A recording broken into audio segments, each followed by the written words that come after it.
reproduction, just to get the idea of, if this were painted in tempera and or fresco on a wall, it would be almost nothing, well, not nothing to look at, but it wouldn't have the intensity of colour that we have here. So this is one also in giant capital letters on your highlight sheet, the Madonna of Canon George van der Paele, P-A-E-L-E, with Saint's Donation. That Saint Donation over on the left hand side is D-O-N-A-T-I-A-N, not as in the gift donation. And this is St. George, who I just mentioned, on the right hand side. It's about 4 feet high, a bit over 120 centimetres high, a bit over 5 feet wide, 160 centimetres wide, and it's in Bruges, so that's yet another reason to go to Bruges to check this thing out, in the Groningen Museum. The Belgians and the Dutch, they're a lot like the Scots, there's a lot of going on, so don't stand too close to these people when you're talking to them. Anyway, this is, I mean, I can't tell you how beautiful this thing is, and I think I did say when I was last in Bruges with the group, I was talking about the picture, so I didn't really get a chance to look at it again that carefully and closely, so another trip just all by myself would be good. But where it was painted for, because it's thought that the whole, see, we're sort of in a church here, more bottle glass, but sort of in the sort of far end of a church, and it was thought that, see, it was painted for this church here. This is the Guild Hall, basically. And I mentioned the movie In Bruges. If you haven't seen it, you should rent it, because it's really quite good in bits. First of all, you get to look at a lot of Bruges. But somebody goes off the top of this tower and goes splat down here. That's quite good. But over here, and a lot of this stuff is actually still there. This is the main market square, which is just amazing. Another beautiful old. They've really maintained this sort of nice 15th century quality. But this is the church here, which actually isn't anymore. It was the Cathedral of Saint Donation, and that's where, as I say, they think that this was kind of reflecting the church itself. And this is the one I mentioned that, well, it was French Revolution time. The French Revolution, they basically shut the church down, the institution and all the buildings, basically. And the Diocese of Bruges was suppressed, so the church was basically sort of blown up. And on that site, that's where they built what's now the Crown Plaza Hotel, where you can stay, quite handy to get around the rest of the town. And part of the crypt remained under the hotel. And I honestly, I've read both things, that the grave, the tomb of Jan van Eyck is still visible there somewhere, but I don't think it is, to be honest. But anyway, that's where he ended up. He was actually buried somewhere else, then they dug him up and brought him over to here. So that's a bit complicated. Anyway, this is this extraordinarily beautiful thing, apart from anything else. Because again, even if you have no idea who these people are or what they're doing, if you've never heard of Madonna and Child, you can still appreciate it on a certain level. But Canon George van der Paele was a canon of the cathedral that doesn't exist anymore. And he must have been a very, very rich man to be able to afford something as wonderful as this, because he commissioned it in 1434, and it was delivered in 1436. So depending on how early and how late in each year, it's sort of 2 to 3 years of hard labour going into this. And this is Van Eyck's largest work, apart from the Gandolfis, which was always 24 things all cobbled together. This is his largest single piece, I guess you could say. So what we have here, again, is a kind of a monument, as opposed to where do you go, that one, where they're sort of facing each other across the space. This one is more kind of, in a way, for us, because we look straight into the Madonna and Child, who are enthroned in front of us. But look how, I mean, both of them, he turns and she tilts her head, kind of looking towards Canon George, because it's his picture, he paid for it, so they should acknowledge his existence, I guess. But it becomes more, I mean, he's almost lost in a world of private thought, what have you. She is unbelievably richly, but well, not so much the material itself, because it's not heavily embroidered or anything, but just these wonderful heavy folds of the robe, all the bejeweled stuff around the hem is pretty good. More hair fetish stuff here, And that's pretty good. This very, very rich canopy above her head, all beautiful floral stuff, is quite stunning. More bottle glass, of course, in behind there. And amazing carpet sort of leading down in front of it as well. But certainly the Christ child is much more even more here, the infant Hercules type, to show again physical strength equals spiritual strength. I did mention, I think, the parrot, which is a symbol of the crucifixion, because it was believed that a parrot with its big hooky beak came down and helped to pull the nails out of the cross. Again, one of these nice little legends. So, see a parrot, think of the crucifixion, basically, the Alpha, the Omega, the beginning and the end of his life. Nobody has ever been able to identify these flowers. Any takers? I mean, I don't. But whatever that, I mean, they're blue, white, and red. So we've seen the colours of symbols before. Blue, and Mary is basically kind of repeating that with what's going on. Blue for heaven, Queen of Heaven. Red for passion and love, even for martyrdom sometimes. And white for purity. So he sits on the little cloth here. And again, always that lovely expression on the face, the tilt of the head, very nicely down there. When you come down to the throne, where did it go? On either side of her, apart from the bottle glass, we've seen this one. There's Cain killing Abel, C-A-I-N. And there's Adam, but sort of as if carved into the wooden. And remember, the throne equals the throne of Solomon, so you're talking about Sedes Sapientiae again. And that one here, that's Samson killing a lion with Eve tucked in underneath him. So again, this is the idea of Samson, the sort of god of, well, he's Old Testament. He's almost like a kind of Hercules of the Old Testament, and he kills lions with his bare hands and things like that. Yes, madam?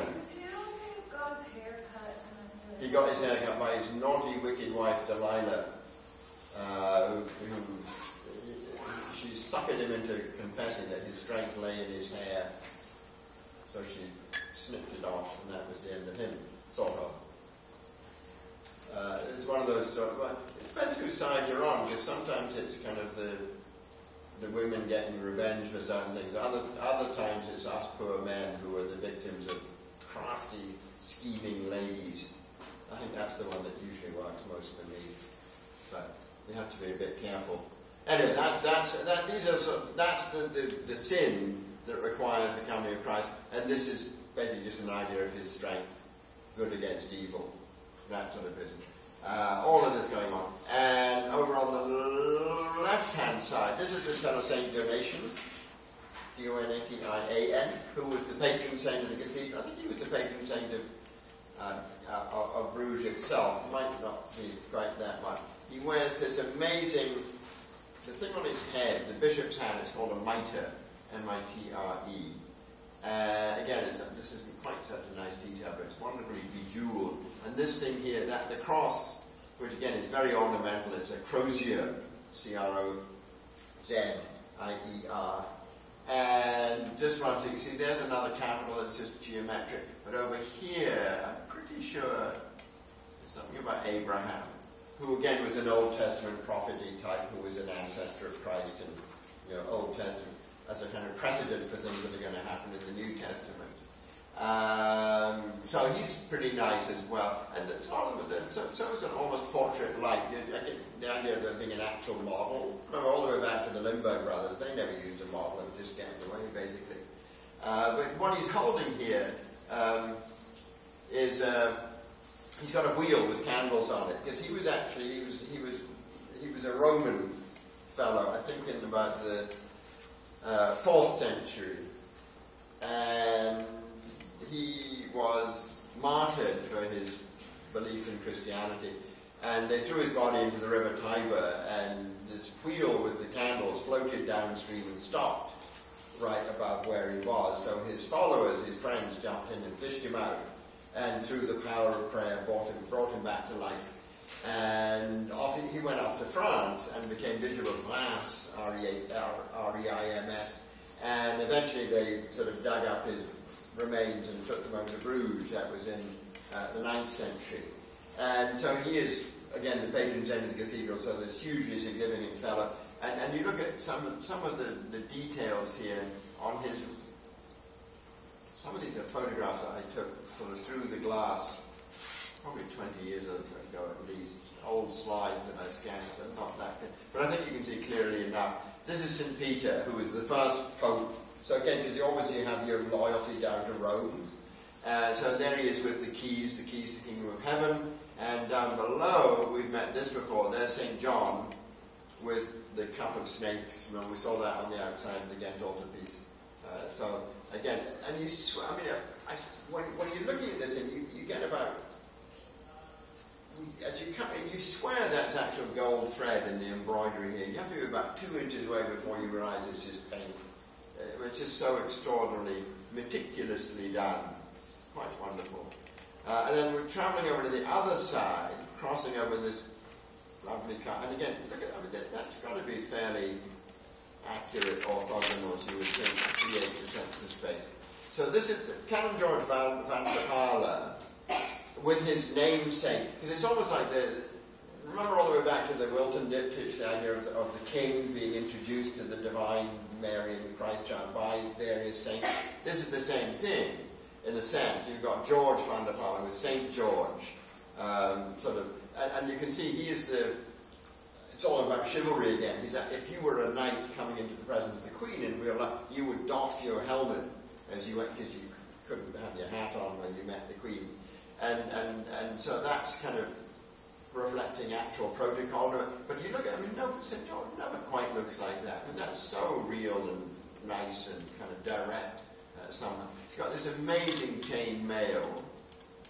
Adonai, that's sort of slightly kind of Adonai was one of the many Jewish words for God. So he's sort of his flag is the flag of St. George, which is still the flag of England, because he's patron saint of England and Greece and quite a lot of other places, even though he doesn't exist. And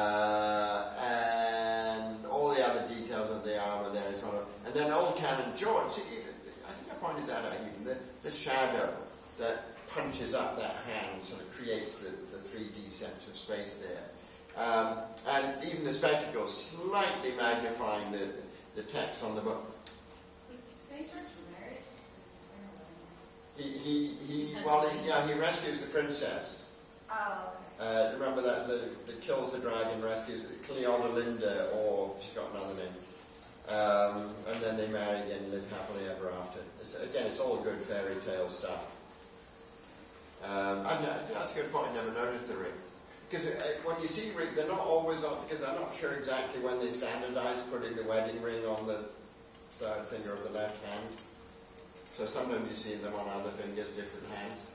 Anyway, but I like have I got another detail? The book itself, rather than all these very, very expensive, illuminated, it's just a nice, cruddy old book that he's just been reading every day of his life. But I think when you look at all the material, apart from skin, then you got the kind of cotton of the surplice that he wears. You got a furry bit there. That's almost a chamois bit. Remember, you're not allowed to hold because it's the holy book, so you have to hold it with a cloth. So all of the various textures, it's almost like he added them all up deliberately. Lovely old wrinkly hands. Again, the mapping of the face, every tiny detail. One time when I was there was all the wrinkles around the eyes and everything, the veins. There'd been a conference of doctors in Bruges, and I guess they got a bit tired of doing doctor stuff, so they hauled them all over to the museum. And all the doctors, it's all clustered around, they were fascinated by it. They diagnosed this chap with about 6 different kinds of melanoma. They gave him about 3 months to live. So, because again, of the almost photographic way that Van Eyck has portrayed this fellow, because he is a bit warty. So go home and check your warts quickly. Anyway, that's just amazingly well done there. And just another detail of that. So this is another. I'm looking at this thing again years and years ago, and the good old days you could actually take photographs, not anymore, of course. And this is sort of like stubble, because I was actually admiring the tiles on the floor. This is the bottom of St. George's staff, and the carpeting here was so wonderful.